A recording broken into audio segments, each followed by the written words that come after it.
जब बात ये की जाती है ना कि मीडिया चीजों को बड़ा बढ़ा चढ़ा कर पेश करता है और शर्म आनी चाहिए उन लोगों को जो ये उठकर बात करते हैं। मैं तो कहती हूँ जो सब हालात हैं, मैं सिंध और कराची के स्ट्रीट क्राइम की कॉन्टेक्स्ट में ये बात कर रही हूँ।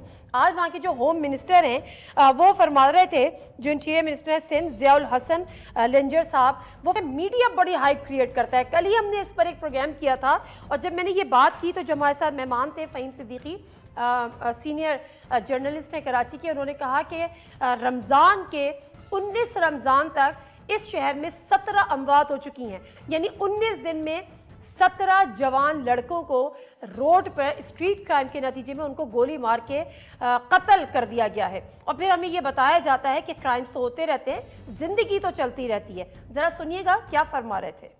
एक जिंदगी का कारोबार है ये जो चलना है, इसमें क्राइम भी होगा। और यहाँ पर मैं एक बात का ज़रूर जिक्र करूँगा कि यहाँ पर 2008 से 13 वाले हालात नहीं है कराची में। कराची में स्ट्रीट क्राइम का इशू है, स्ट्रीट क्राइम का हाइप भी एक क्रिएट की गई है।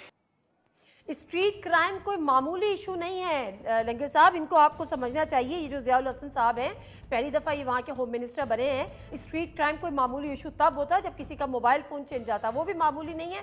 उम्र भर की पूंजी होती है जो आपके जेब में होती है। लेकिन आप नौजवान को, किसी के घर के जवान लड़के को सड़क पर मार के चले जाते हैं और उनकी ज़िंदगी ख़त्म ही हो जाती है उन बूढ़े माँ बाप की, जब उम्र भर की एक जमा पूंजी होता है, एक उसके ऊपर उम्र भर की कमाई लगती है जब उस बच्चे को अपने पाल पोस कर जवान करते हैं। लेकिन आप ये बात समझेंगे नहीं। और आप 2008 से 2013 की बात कर रहे हैं, उस वक्त क्या हाल था कराची का और आपकी हुकूमत थी। वो तो भला हो 2013 के बाद इलेक्शन में मियां नवाज शरीफ साहब की हुकूमत आई और कराची का अमन बहाल हुआ।